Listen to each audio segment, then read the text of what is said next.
Assalamualaikum warahmatullahi wabarakatuh. Selamat siang, selamat pagi, semangat siang anak-anakku sekalian. Hari ini Ibu akan menjelaskan tentang interaksi desa dan kota. Nah, interaksi desa dan kota ini salah satu bagian dari bab pola keruangan desa dan kota. Materi ini merupakan materi lanjutan Geografi kelas 12 semester ganjil. Kita lanjutkan ya, bagaimana keadaannya, sehat-sehat selalu ya, mudah-mudahan selalu sehat ya. Baik, adapun pokok bahasan yang kita bahas hari ini adalah pengertian interaksi, kemudian faktor-faktor yang mempengaruhi interaksi yang akan diperlihatkan dengan bagan, dan contoh-contoh interaksi. Apa itu interaksi wilayah? Interaksi wilayah dapat diartikan sebagai suatu hubungan timbal balik yang saling berpengaruh antara dua wilayah atau lebih, yang dapat menimbulkan gejala, kenampakan, atau permasalahan baru.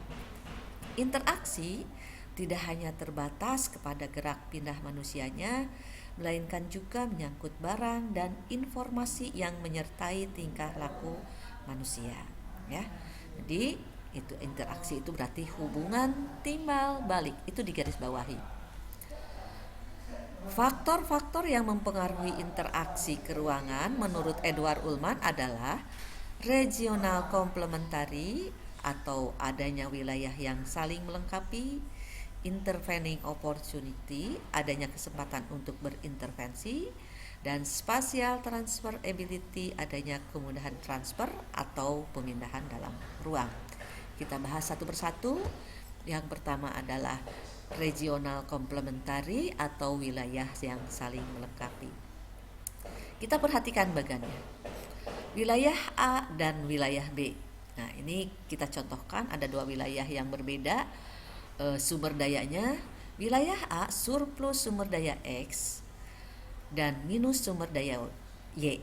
Sedangkan wilayah B surplus sumber daya Y dan minus sumber daya X. Sehingga wilayah A yang surplus atau kelebihan sumber daya X akan mengiring sumber daya X ke wilayah B yang minus sumber daya X. Sementara itu, wilayah B yang surplus atau kelebihan sumber daya Y akan mengirimkan ke wilayah A yang minus sumber daya Y. Maka antara wilayah A dan B terjadilah hubungan timbal balik saling melengkapi sumber daya yang masing-masing kurang dan kelebihan, sehingga keduanya terpenuhi sumber daya tersebut. Nah, tanda panah di sini adalah interaksinya kuat ya. Jadi interaksi antara wilayah A dan B itu intensif melakukan hubungan. Yang kedua adalah adanya kesempatan intervensi. Nah, kita ingat ke yang pertama bahwa wilayah A asalnya menyuplai sumber daya X ke wilayah B. Demikian juga wilayah B mengirim kelebihan sumber daya Y-nya ke wilayah A. Karena wilayah A dalam perjalanannya ke wilayah B terganggu, bisa karena adanya gangguan di dalam jalur transportasi, atau mungkin sumber daya yang dikirim antar kedua wilayah sudah tidak begitu dibutuhkan atau berkurang permintaan dari konsumen, maka kemudian muncullah wilayah C. Wilayah C mempunyai surplus sumber daya X, sumber daya Y gitu ya, ataupun sumber daya alternatif yang lain, sehingga kebutuhan wilayah A dan kebutuhan wilayah B itu dipasok oleh wilayah C. Sehingga wilayah A dan B bagaimana gitu ya. Wilayah A dan B hubungan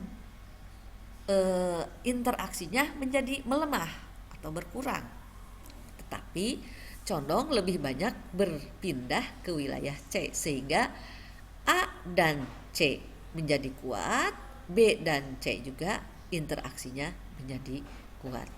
Alasan kenapa melemah tadi sudah disebutkan, bisa karena jalur transportasi terganggu, ada bencana alam atau jembatan runtuh, atau kualitas sumber daya yang mulai kurang baik atau kelebihan, sehingga mulai mencari wilayah pengganti, yaitu wilayah C.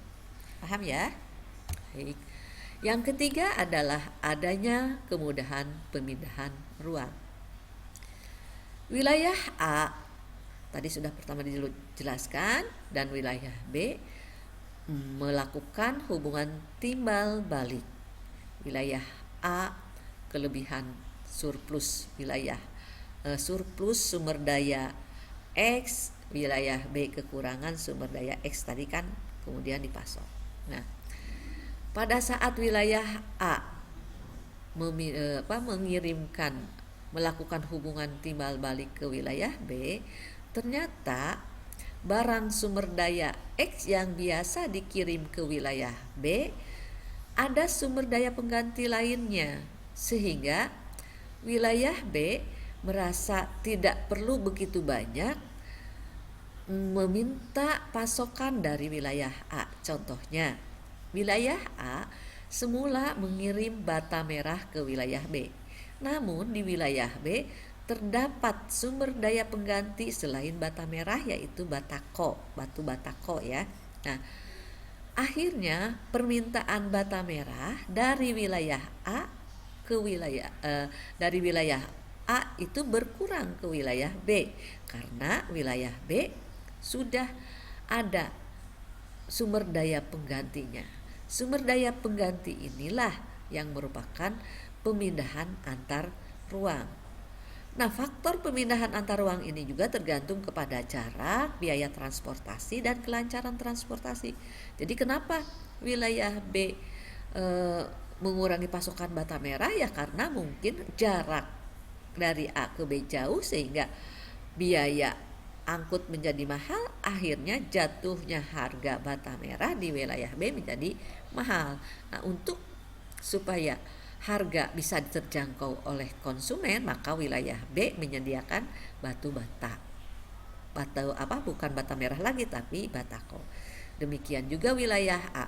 Wilayah A yang tadinya misalnya dipasok dari wilayah B itu adalah daging sapi, tapi kemudian wilayah A kebetulan ada peternakan ayam, maka permintaan daging sapi karena mahal ya, akibat dari jaraknya yang jauh, ya, maka kemudian ada sumber daya pengganti, yaitu daging ayam.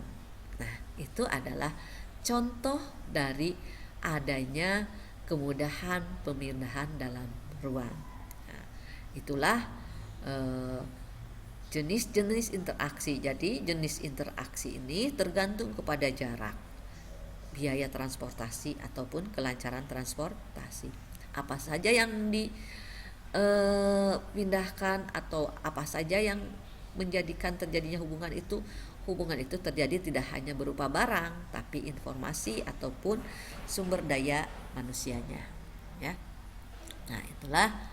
Maka kemudian materi kita sudah selesai. Nah, kita lanjutkan minggu depan untuk materi selanjutnya. Terima kasih. Jadi silahkan kalian banyak belajar, karena setiap orang dengan belajar, setiap orang itu menjadi guru, dan setiap rumah bisa menjadi sekolah. Terima kasih. Wassalamualaikum warahmatullahi wabarakatuh.